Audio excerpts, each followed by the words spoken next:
туруктуу эмес ооруларга байланыштуу. Аларга жүрөк кан тамыр, онкологиялык, өпкөн өнөкөт оорулар жана кант диабети кирет. Бул оорулардын өнүгүшүнө тамеки чегүү, туура эмес тамактануу, физикалык активдүүлүктүн жетишсиздиги, семирүү, артериялык кан басымдын жогорулашы, кандагы канттын жана холестериндин өлчөмүнүн көбөйүшү, уктап жатып дем албай калуу, uyku акылы эс себеп болот. Тамеки чегүү өлтүрөт. Инсульт, кан тамырлардын тромбторун пайда болушу, тугумсуздук, миокард инфаркты, өпкөнүн өнөкөт обструктивдүү оорулары, рак жана капысынан адамдардын көз жумушу тамеки чегүүдөн келип чыгат. Жыл сайын Кыргызстан тамеки чегүүдөн келип чыккан ооруларды дарылоого дээрлик 17,7 миллиард сом жумшайт. Тамекини чеккен адам 2 эсе көп чыгым тартат. Алар чылым сатып алууга, кийин зыяндуу түтүндөн чыккан ооруларды дарылоого каражат кетти.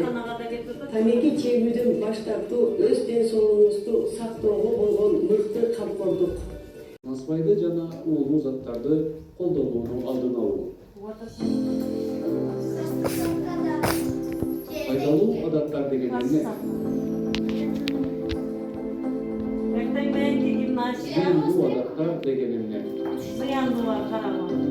Жалпы убакыт бекерге өткөрүү, насыбай, химиялык заттар колдонуу. Насыбай колдоно баштайт. Насыбай өчүрүлгөн акитаж, өсүмдүктөрдүн күлү, тоокун кызын кошуу менен тамекинин кургатылган жалбырактарынан даярдалат. Насыбайды узак убакытка чейин пайдалануу, ооз көмдөйүнүн, кызыл өңгөчтүн, кекиртектин рагын, ашказандын жарасын пайда кылат, иштерди бузат. Токсикомания өспүрүмдөр жандыргычтарды жана болундордогу газды, жебир боекторду жытташат. Өспүрүмдөр бул ишти зыянсыз деп эсептешет.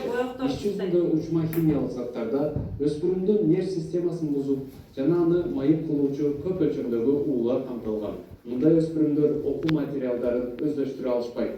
Андан улам окууну таштайт. Ооруланууда кома келип чыгышы же жүрөк токтоп калышы, муунуу же өлүм менен аякташы ыктымал. Бул заттарды пайдалануу анчалык эле зыянсыз көңүл ачуу эмес. Бул акырындап өзүңөрдү жок кылуу. Өзүңөрдүн бош убактыңарды өзүңөр үчүн пайдалуу өткөрүңөр.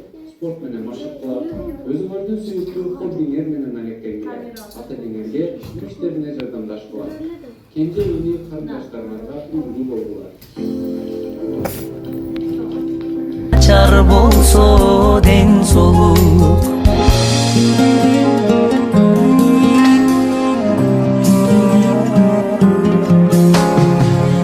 Акыл менен ойлонуп, кең жүргөнүң ден соолук. Колуң менен тармашып, саламдашсаң ден соолук.